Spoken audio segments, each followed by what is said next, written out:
and welcome to Nonprofit Exchange brought to you by CenterVision Leadership Foundation. I am your host, Russell Dennis. Thank you for joining us. And our guest today is Dr. A. Giselle Jones, and she is the founder of The Right Source Technical Writing and Consultation Services. She's a writing advocate for community leaders, pastors, administrators, and the like, all sorts of nonprofit entities. She is here to share her expertise with us today. Thank you, Giselle. Welcome. Glad to have you here. I am glad to be here. All right. So, Giselle, tell us a little bit more about the woman underneath the cloak of I see myself standing like Wonder Woman with my cape flying Tell in us the about your wind. superpowers here. I tell you, I am empowered by the people whom I've had the privilege to write for and to work for. They're really the wind beneath my wings. And I can't claim any of the success on my own. It's because, I have been in the right place and been equipped to be the right person for these people. And I like the way you emphasize the word the right source before, because that is exactly what I do, the WRITE. I do the writing. And we'll talk a little bit more about that in just a little bit. But the woman, underneath the cloak, the woman wearing the mask, the woman who's in the background. Again, my name is Giselle Jones Jones. I am a Jones twice. I married a Jones. And I have been writing now really the majority of my professional life. And how I demonstrate that, in my day job, so to speak, is as a teacher. I'm a professor of English, of literature, public speaking. So those are, that's my day job, and that's what gives me my passion. My students give me my passion. And so I do that and have been doing it since 1990.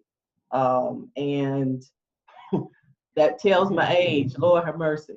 But but I have been doing that for many years, and I've learned my greatest lessons in the classroom. I've once heard that the teacher is twice taught, and so it's again, I look at everything really as a privilege, and I take everything that I do as building blocks to do the next thing. So teaching, that gives me what I need to do what I do in my evening job, in my weekend job, in the extra time that I have job, which is working for the nonprofit, which is working for the charity or the ministry or the professionals who have a desire in their hearts to do something to make a change in their communities. And where I come in is exactly how I see my students. My students on the first day of English class, English 101 composition, I hate to write. I hate it. I don't want to do it, and I have to struggle with them throughout the semester. And, on the other end of it, they're happy for the journey. But it's the same thing with the charities, with the nonprofits. There is this fear, there's this force that's in the air, and they absolutely fear the writing process. Preparing that proposal just causes dread. And so, they have a desire to do something in the community. They want to do something great, but they often stop in their tracks when they face that, in order to write a grant, it needs to be written well, etc. And so they come looking for the grant writer, that person, and that has been me for the organizations that, again, I have been privileged to work with as a freelance writer. So I created the right source to cover me as, the grant writer, the freelance grant writer. And that's how I have operated over the course of these years, these 20 plus years that I have been the right source. Meeting Hugh Just August the 26th, that's what, just a little over 2 weeks ago, uh, founder and president of Center Vision opened my eyes to the possibilities, that I was working out this summer and building the infrastructure of my company to duplicate myself, a few more times so that I can reach more people and help more people.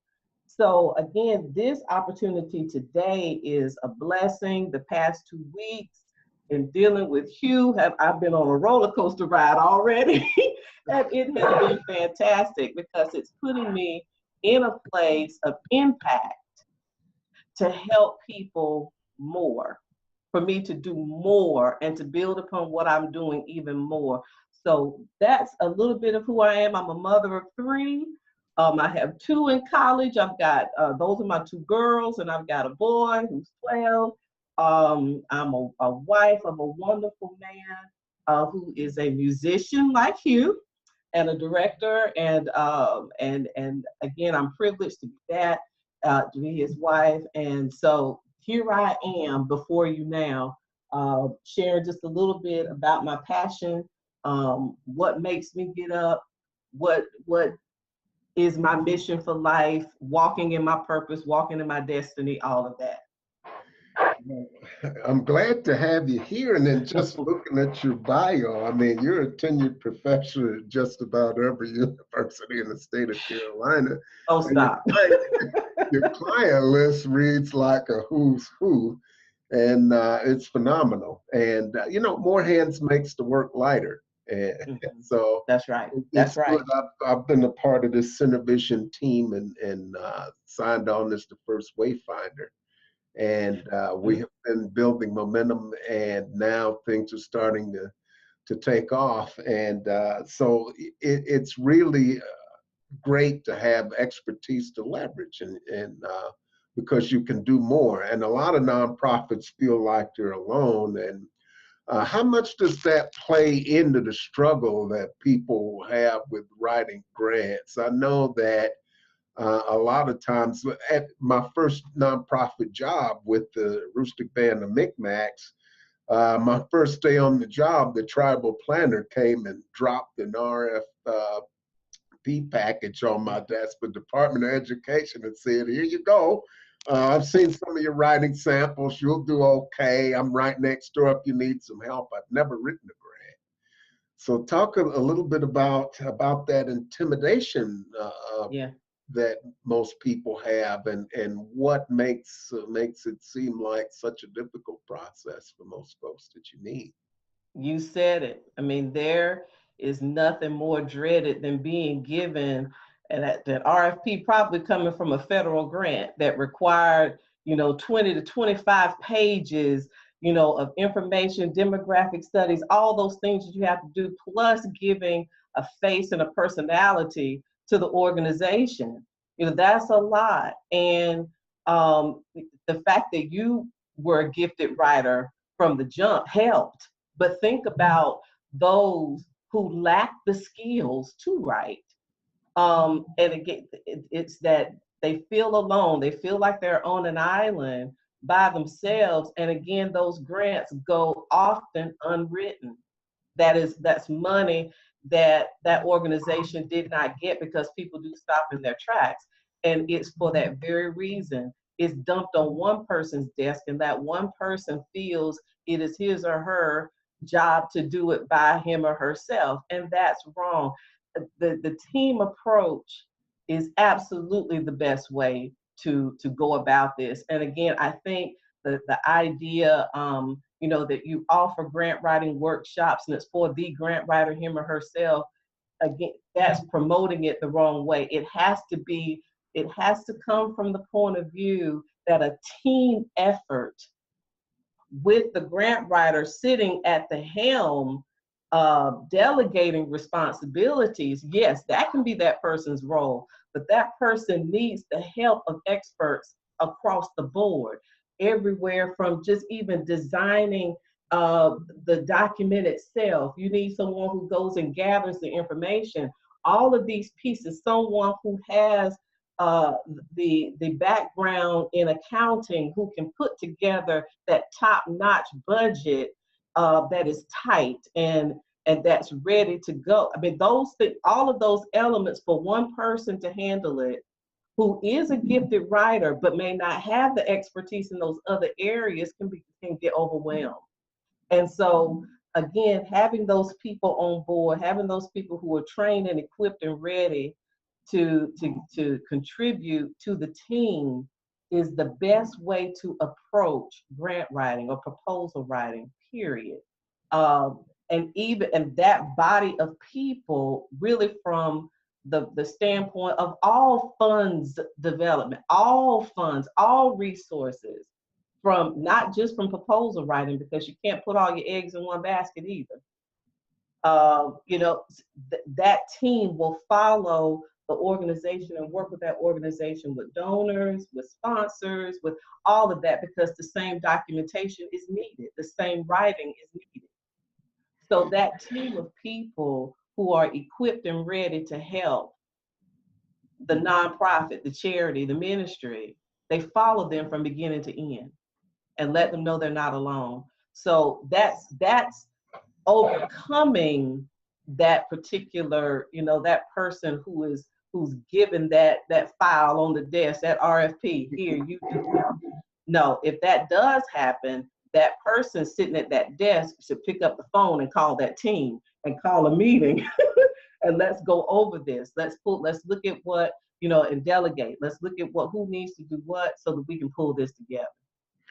Yes, we've got some viewers on Facebook here, and if you're viewing on Facebook, please feel free to send in your questions. Our first question came from Jolynn, and she asked, do you know of any grant funding for holistic healers or complementary healing services for PTSD? Oh my goodness. I would think that there would be funding, federal funding for, and I do have a list of those from uh, Center of Disease Control, federal dollars that go toward those military, you know, who have suffered. Um, there is funding. Yes, there is. And as a matter of fact, I'm gonna keep searching for that list and I'll make that available. I think that there is a chat forum on here, and I will type those in as I find them. But yes, there is federal dollars, there are federal initiatives that are available for that. Yes. We will get those in there to you.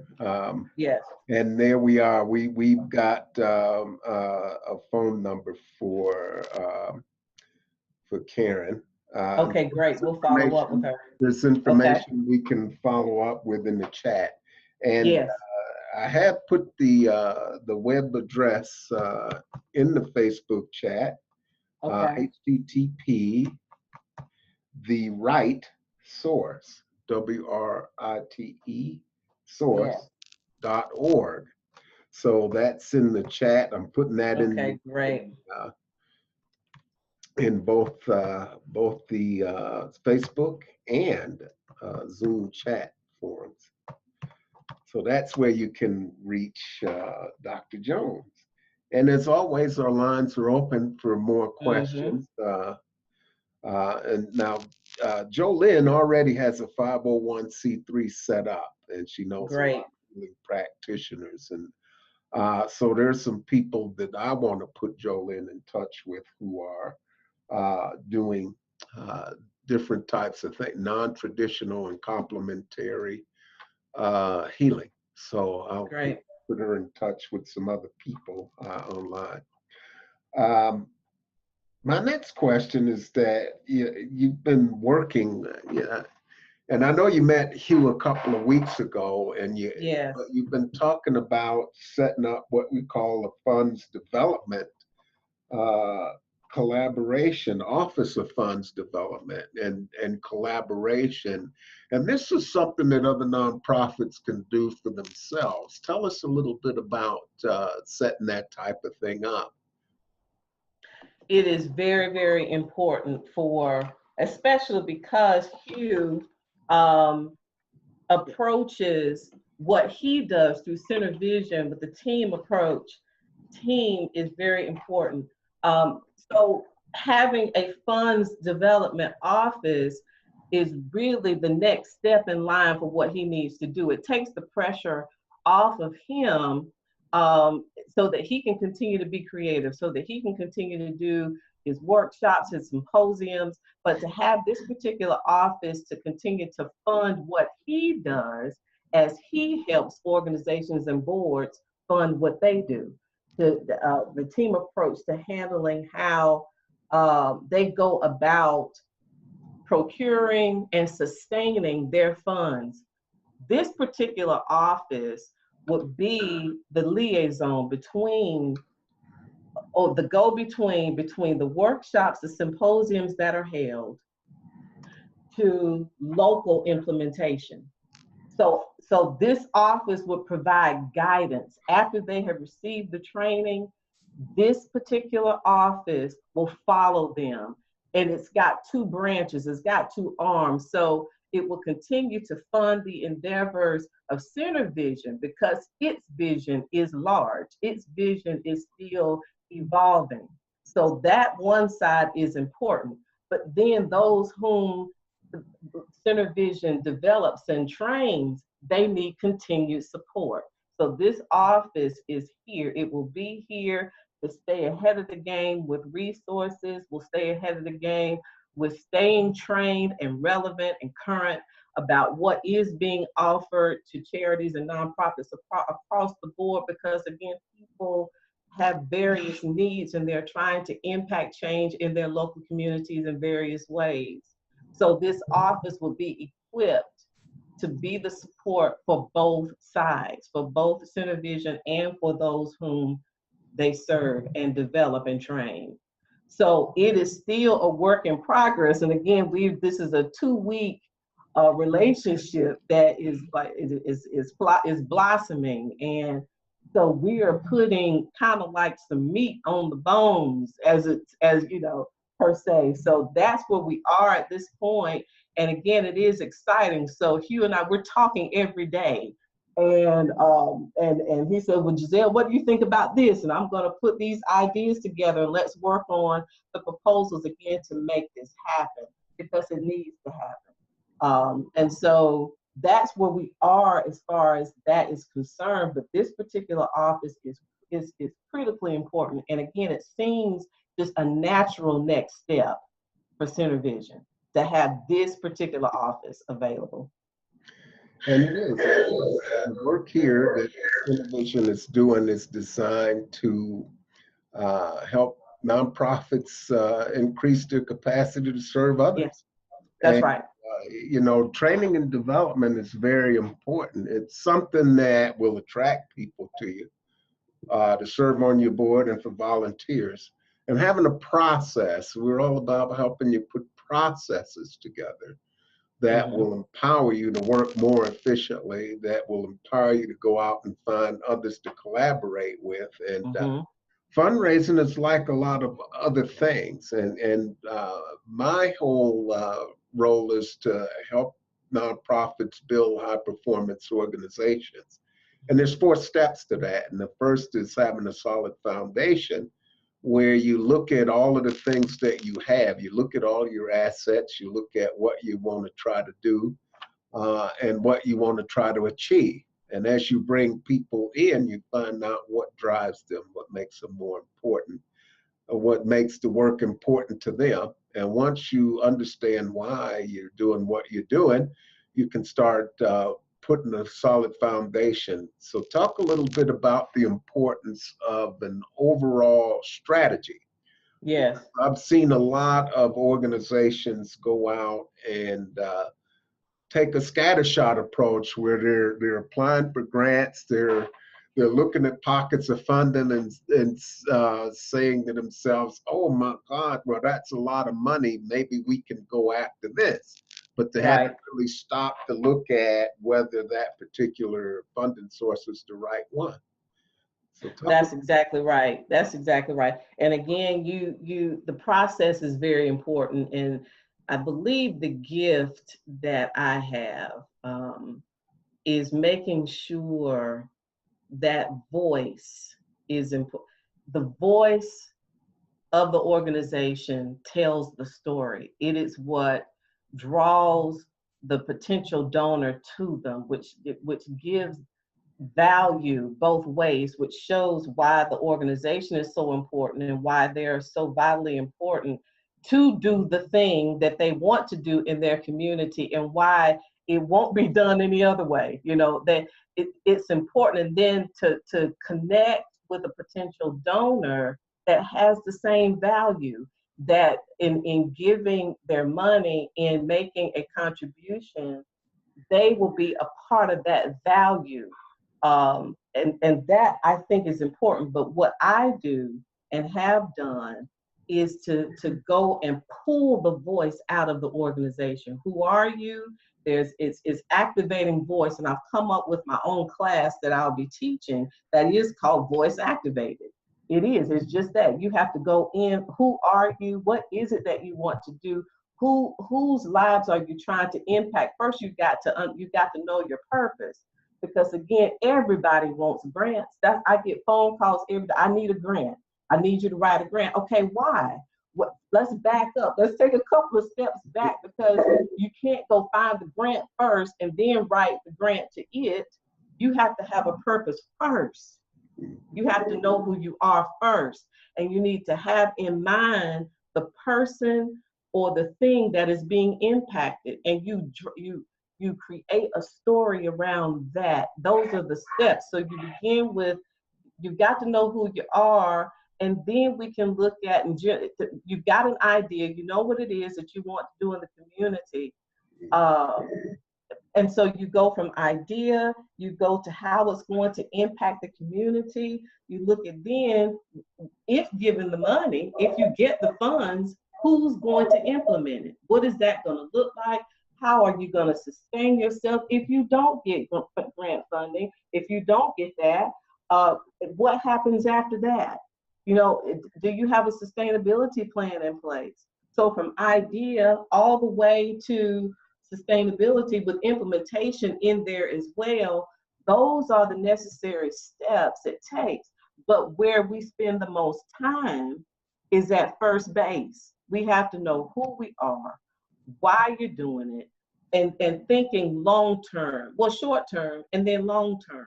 Coming up with that kind of strategy, sitting with the organization, hashing that out will help. We can't do anything else until we know who we are.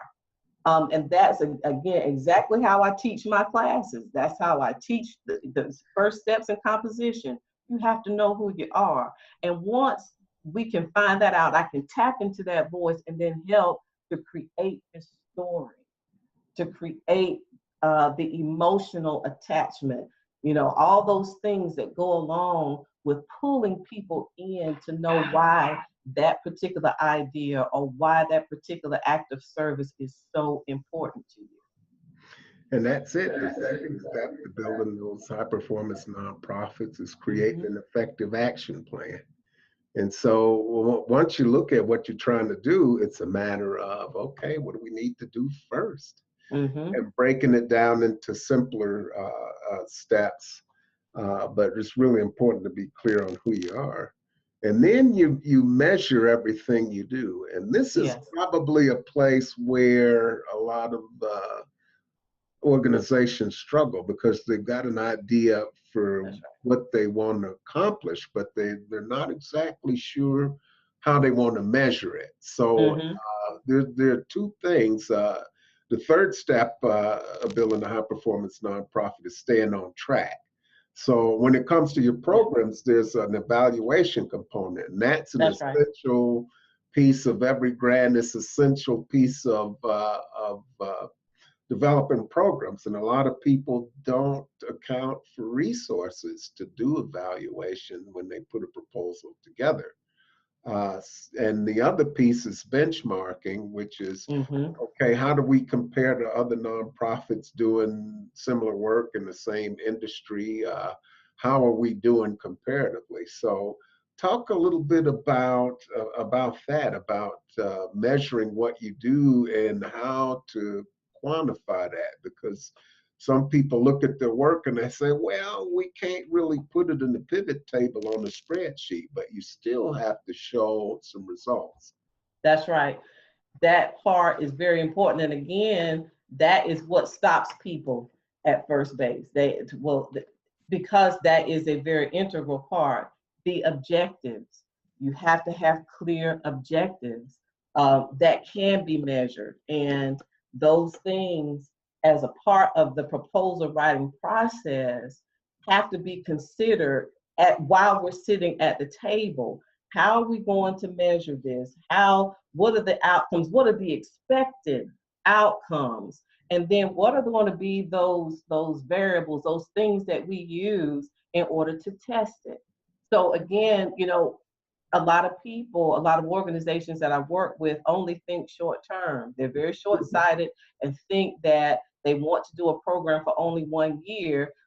They're working with students to help improve their scores, the EOG scores, for instance.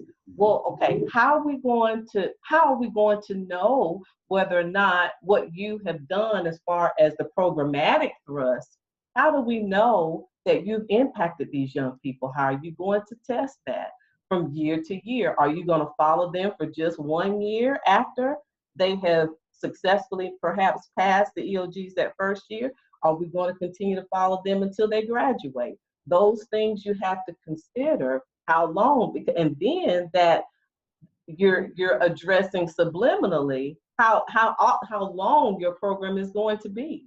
So from 1 year to 4 years, perhaps to 8 years to follow a child, and all of those steps in between, and parents, being an active part, they have a great deal to do with whether or not the objectives are being met, because they see things as it concerns, let's say, that program that involves those children that you're trying to help improve their scores.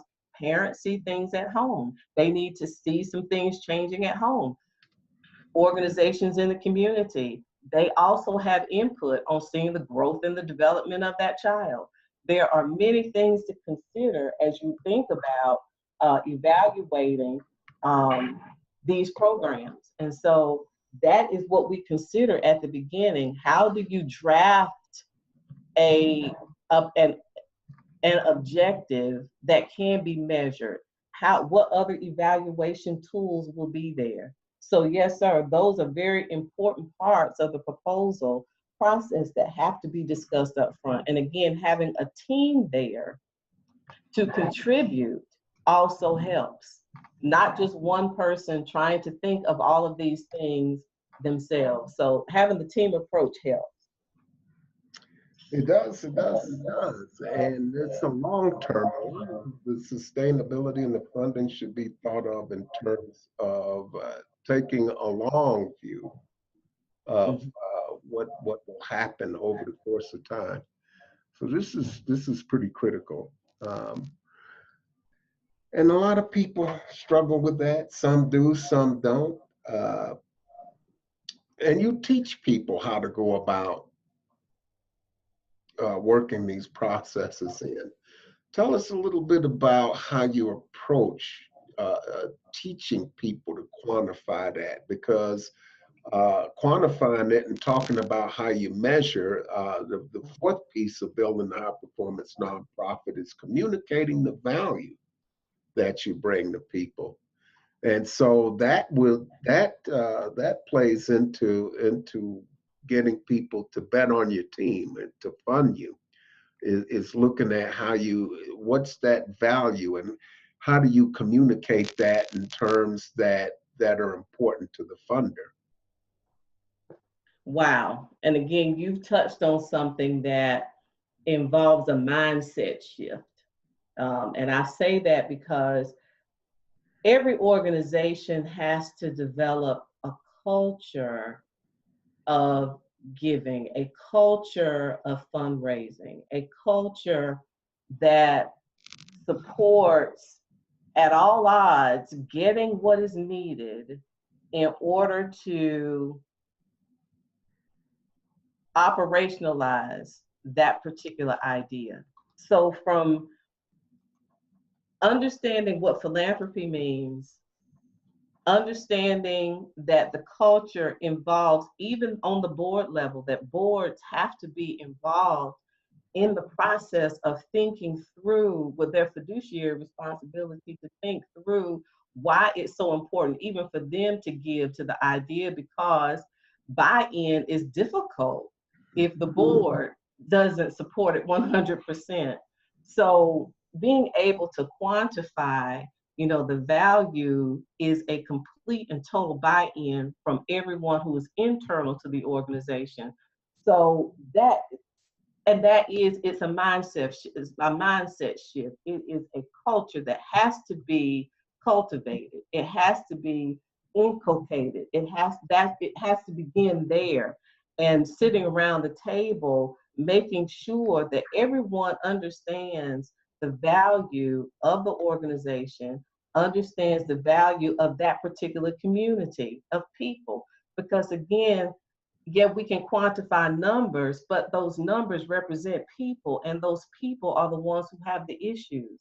So again, understanding that and pulling out why it's so important to activate that voice, and being able to connect on a donor level to the individuals being impacted is important. The organization, the people in that organization, the board and the members, all those who are a part of something else bigger and greater happening. And those kinds of things, when they're happening, when there is forward momentum, it is easier to get the kind of quantifiable results that we're talking about. It is easier to begin to do that. And when the community is seeing it through everything that's written and written well, I need to say that, but it's written well through the newsletters, through all these things that are showing people what's happening. They're constantly involved. That is also creating a culture around that particular organization. The more that they know about what's happening, the greater the instances that they will continue to give. So again, that organization is not just a one-time giving opportunity. You want this to be a sustained relationship, and that, good or bad, you have uh, where we need to grow. You have the stakeholders meetings. Those kinds of things need to constantly happen, so that it will increase opportunities for organizations and charities to give. So that's what I see as far as that's concerned. And again, my particular experience over the years is being the Lone Ranger, so to speak, being that lone grant writer, and desiring to have a team around me that I can continue to train. In the classroom, it's one thing, but in my business, to have that, as I've been working with these people over the years, I understand why it's so important now. Being that Lone Ranger, like you said earlier, receiving all of these grants and all these people who want these services by myself is daunting. It is very overwhelming. So understanding why it's so important to have a team to surround the board, the team to surround the individual who is interested in making an impact in the community is so very important. So I'm glad for that question, because again, that speaks to the heart of getting the kinds of results and those statistics that will grow and follow that organization, so that they stay, open and ready to continue to receive the funding that they need, because that's what you read often. I even read an article just recently that said, before you become a nonprofit, read this. Don't do it. Find other ways to do it, because it's daunting, it's overwhelming if you think that there's only one way to go about funding, and you're trying to do it on your own. So no, this was an excellent question, but a culture has to be developed. A culture for philanthropy, a culture for giving. It is. And I just got another question from Jolene. And she says that I've been a Lone Ranger for too long and I'm ready to create a team, and need to know where to start. Tell her to call me. My number Jolene, will you be on my team? She needs people. She needs, first of all, and I'm building my infrastructure as well, and I am just in putting myself out there. I'm attracted to so many people who have such great gifts, but you need some skilled writers on your team. Again, you got to duplicate yourself at least 3 or 4 times. You need to have a few people who are skilled. You also need to have someone who is your accountant, someone who is good at putting together a budget. Again, that's a very big part of this. And then someone who understands data. Again, your question about, being able to measure growth, there you need people who are experienced in that to be on your team. Someone who can look at, not data management is a critical role. So having someone who deals with that, and then it will not hurt to have a good fundraiser, just somebody who can sell you the bottled water that you already have beside you. They will tell, I mean, and there are some people who are just gifted at that. But to have someone who doesn't mind going out and being the face of the organization, you need someone like that.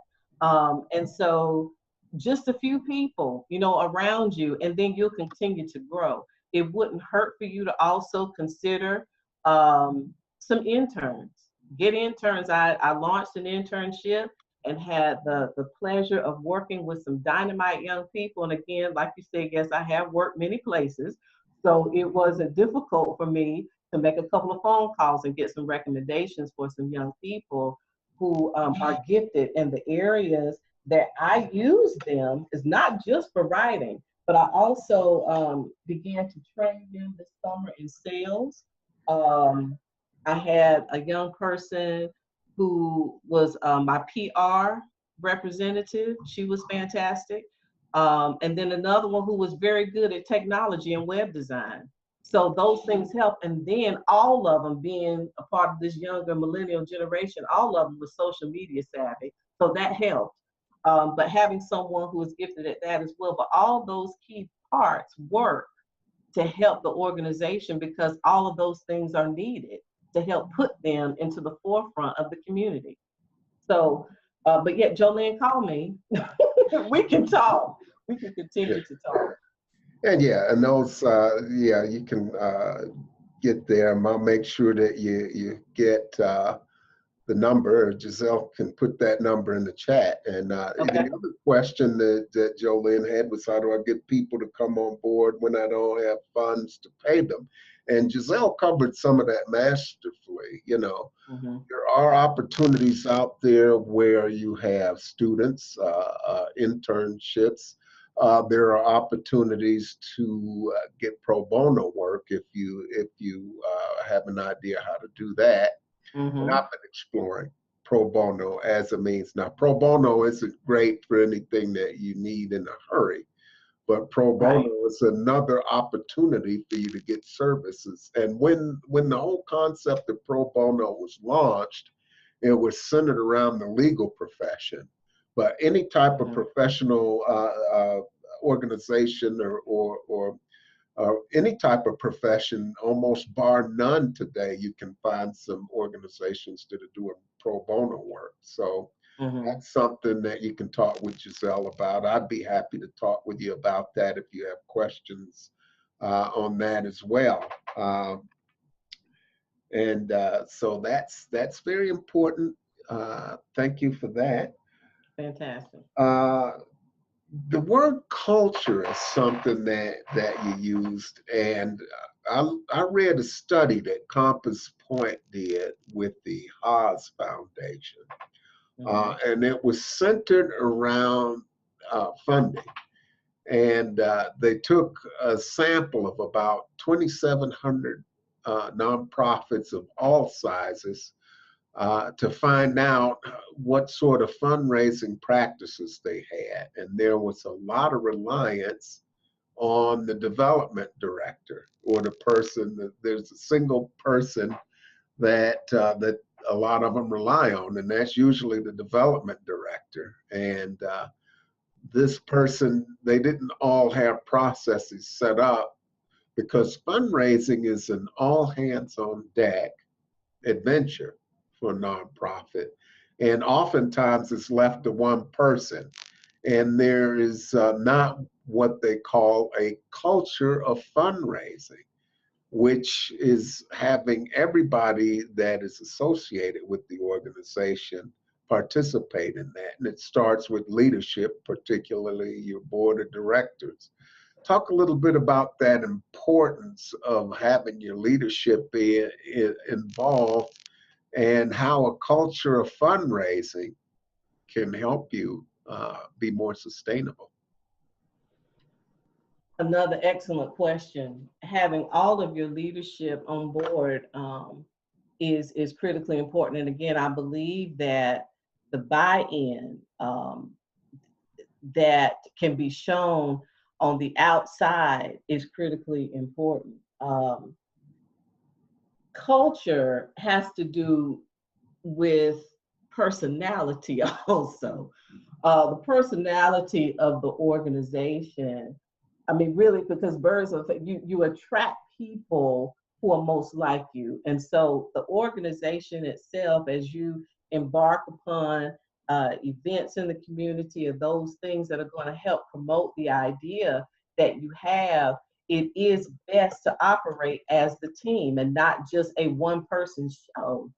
I mean, that's not the way it should be handled. So again, I appreciate the study that you've mentioned, and that you are much more, you increase your opportunities to be successful when you are approaching it from the partnership, from the group approach, as opposed to, again, that lone ranger that is, you increase your opportunities. And so that's what it's really all about. And even the collaboration between organizations, again, that are like-minded, shows that you have really the community at the center of what you're doing, and not just your individual organization, but you're wanting to collaborate, you're wanting to partner.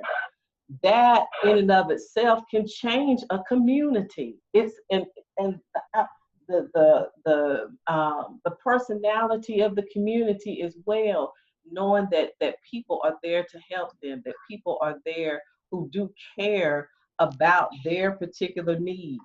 So those things are important. So yes, operating as a board, being trained as a board, going together to receive the same knowledge, puts them all in a better position to make a greater impact.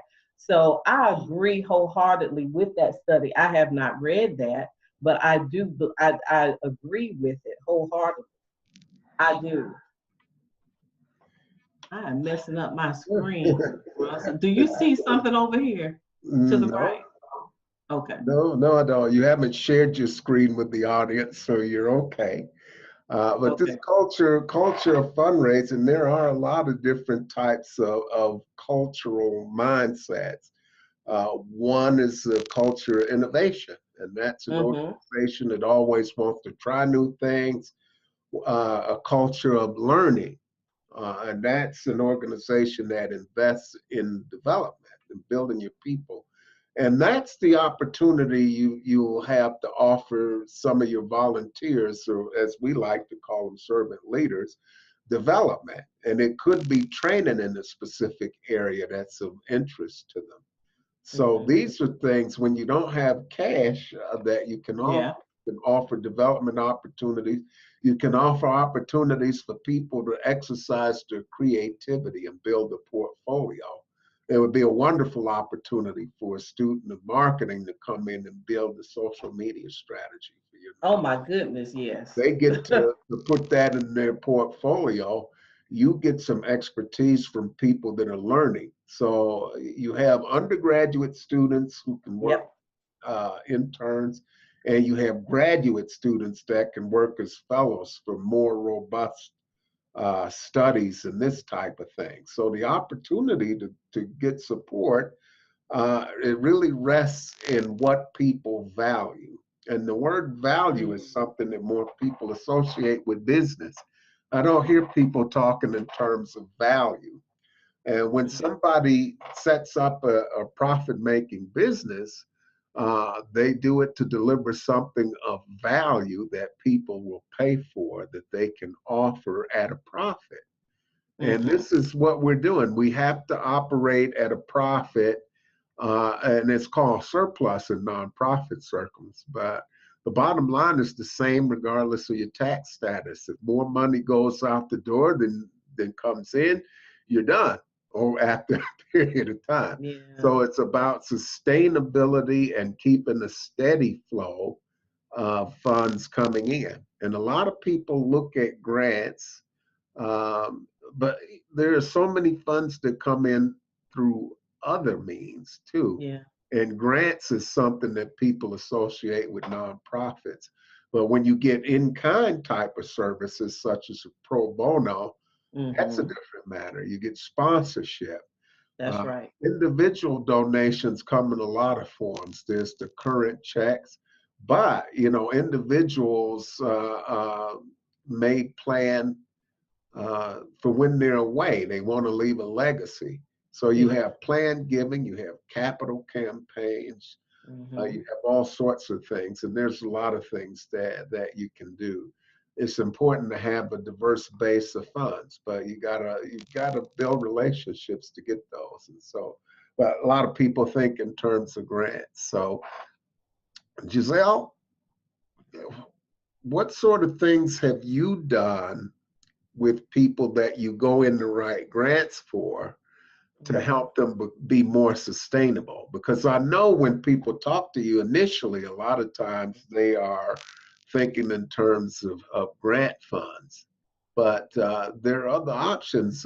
How do you help people explore those other options? Especially when, let's say that that first grant is not funded, or somehow something happens, they don't get their 501c3 in time.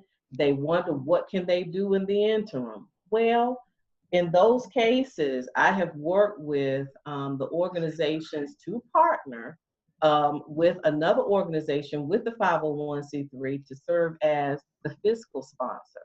As a matter of fact, that occurred about a year and a half ago with an organization. As a matter of fact, they are just coming back from Brazil now. But the Global Missions Group has partnered with a church in Siler City, and Siler City is serving as a fiscal sponsor so that grants written, so that they would have the sponsorship they needed in order to write those grants. But they also have a very robust, as you say, board, and they have each invested, pledged a certain amount, so that it could sustain those short trips that are taken in order for them to do the exploratory kinds of work, because they build churches. They build churches in Brazil. And so they do that to make sure that those kinds of operations occur. And then they go out and they seek those sponsorships, those people in the community and from the churches that are like-minded, that are missions oriented, and they pledge those. And so they become their own road. They have their, and they ask for donations that way. I mean, the more, when you have something that's pressing, and the grant is the low hanging, it's out there, you can't get to it, but you know that there are things that you need to do. You have to get creative. Like you said, you have to be innovative. You've got to come up with some creative ways quickly to go and get what you need. And that one organization, I just want to use them really as the exemplar. I mean, they're wonderful. They have come up with some other strategic partnerships, and I've helped them to cultivate that, and to behind the scenes create all the documentation that they need in order to do it. But they have their street team. They go out, they go visit these churches, they get in their cars, they carpool, they go where they need to go, and to spread their particular program or the mission of their program. And they made it happen. And then grant dollars started coming in. So all of those things working in concert have helped. And so they're one organization that made it work against all odds. They knew what they needed to do. They believed strongly. that their particular organization had something to do for the up now again for the upbuilding of God's kingdom. They wanted to spread the word by building churches in places that where the word is not shared. And so they were about business. They're the two retired gentlemen. They knew that that was their purpose. And again, they brought me on board to help to be that person to help them to find all of the resources necessary. So again, we had all kind of campaigns. They sold T-shirts. I mean, you name it, they did it. They used social media, and again, they had their street team. They had their passion, their heart. They wore it on their sleeves, and everywhere they went, people gave. People gave because they believed and had evidence to show, that they have done this and that more work needed to be done. That their mission is far from being over because there's still people who are unreached. So again, that is an example of what is done in the face of not perhaps receiving that grant or when you're in waiting mode, but there are people out there, organizations out there who will serve as fiscal sponsors. You have those again who they come up with multiple fundraising ideas and then they begin to implement those. But again, the more impassioned you are about what it is that you do, you have to be creative and to think outside the box. And so that's where I come in to make sure that the written pieces, that the documentation follows their dream, follows their action plan, follows everything. So now the sustainability part, that was a part of your question as well. The sustainability on the other end, follow-up reporting is important. And I think that people forget that and their organizations end up being audited because they're not turning in the paperwork that's needed to follow up what they have done. So you're funded, but then you have these periodic reports that have to be submitted. You have to show what you are accomplishing via newsletter, whatever it is to show the community and those people who have given what you're doing. So that has to continue. So again, the right source has been that follow-up aid for technical writing as well. So my work continues to follow the organization. So I have done that with these organizations again that I have helped. And it doesn't stop with just getting the grant. So you're exactly right. You have to have a sustainability plan in place.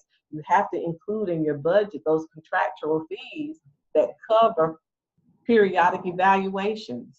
And then from the funders, you have to give way to them coming to visit your site. They're a part of the process. They're a part of your big picture once you receive that funding. So all of those pieces are important to understand again up front that just wanting a grant involves multiple layers and understanding those layers will equip them to be able to receive it and then to continue to receive in the future. So yes, sir, you're exactly right. Well, So there's an awful lot packed into what you said. yes, It really starts with as you put things together, it's talking with people, the people you're going to serve, the people that are going to pay for your programs. It's really understanding what's important to mhm, people. Keep your measures down to the things that are most important. And yes, if you design the program carefully so that it's not an extra burden on the people delivering that's services right. to actually collect the information, you're going to have more success. And there's ways to do that. And this business of collaboration is going out and bringing other entities in. When you look at in your foundational process the skills that you have on hand and the skills that you may have gaps with, that helps you pick collaborative partners because when you have core inner values that are alike, yeah, and you get these complementary skill sets, you can work together and everybody's working to their strengths, not trying to That's show right. weakness. Everybody's doing what they do best. And that increases the leverage exponentially that you have working together to actually get some impact. So it's really critical to collaborate with other people in that way and just bring that impact forth. It's a wonderful way to go about doing things.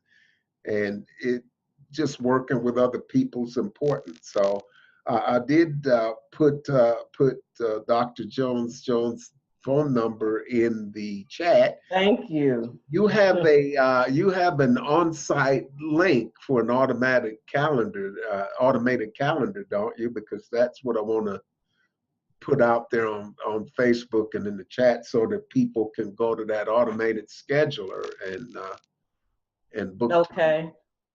And I'm going to let you tutor me on that in just a few minutes because I do want to make that available. Yes, sir. Yeah.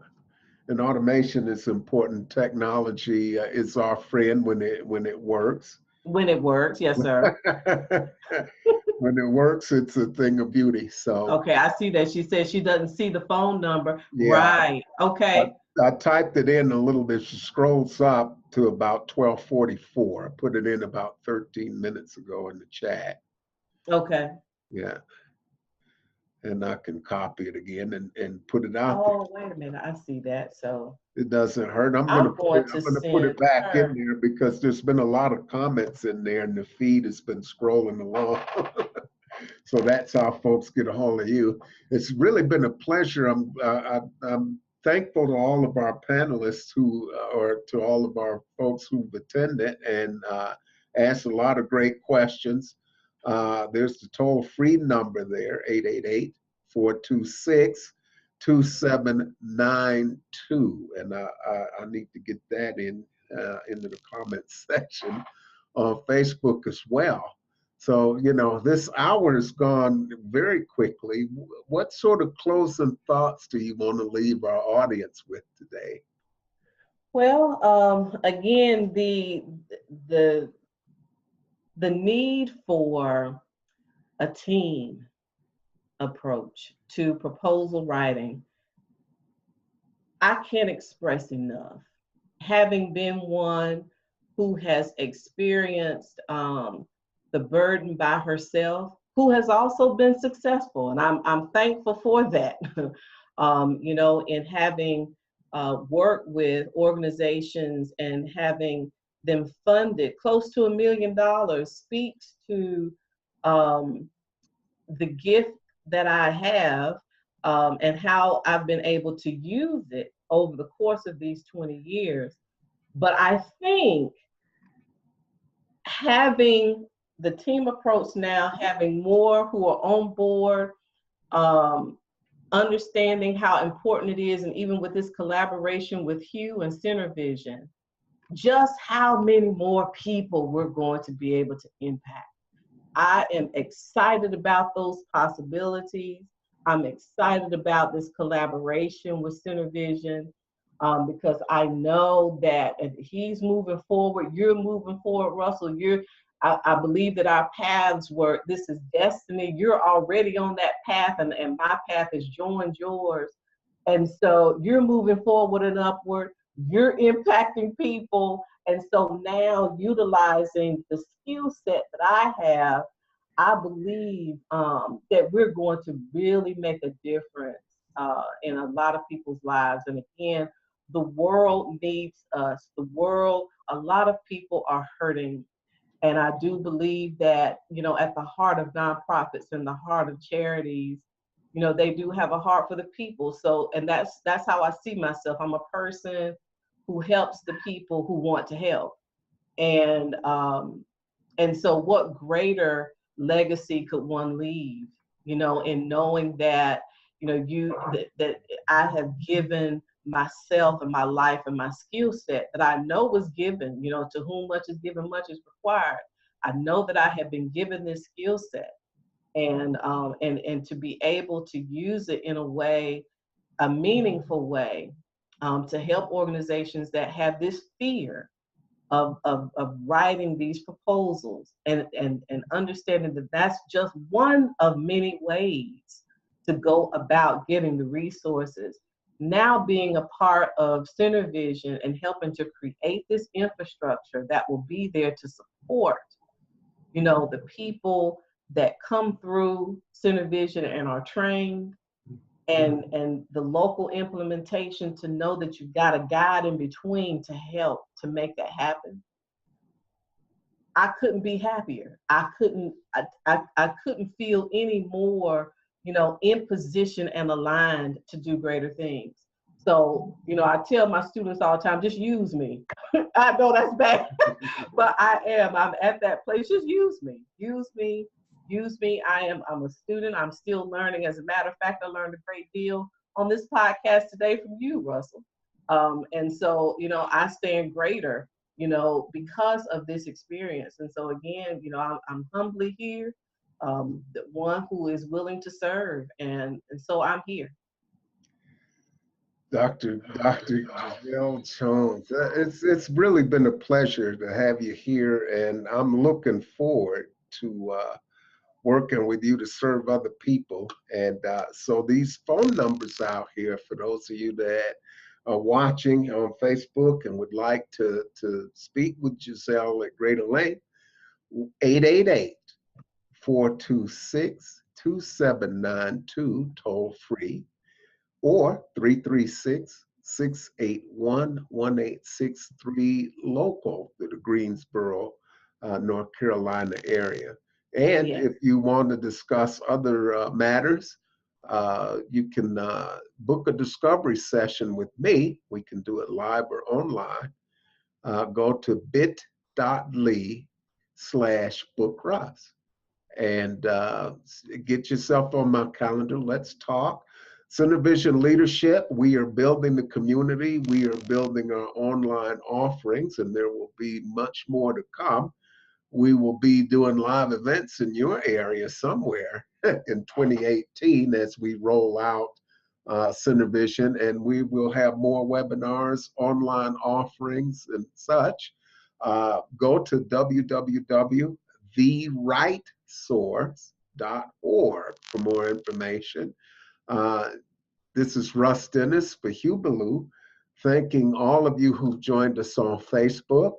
And be sure to tune in next week. We will have a panel on diversity, where we will talk about diversity and how that strengthens nonprofits.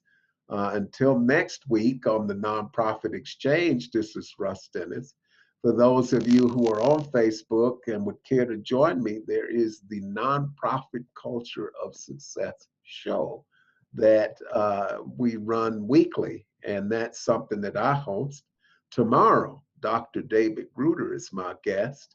Next Wednesday, our own Hugh Ballou will be my guest.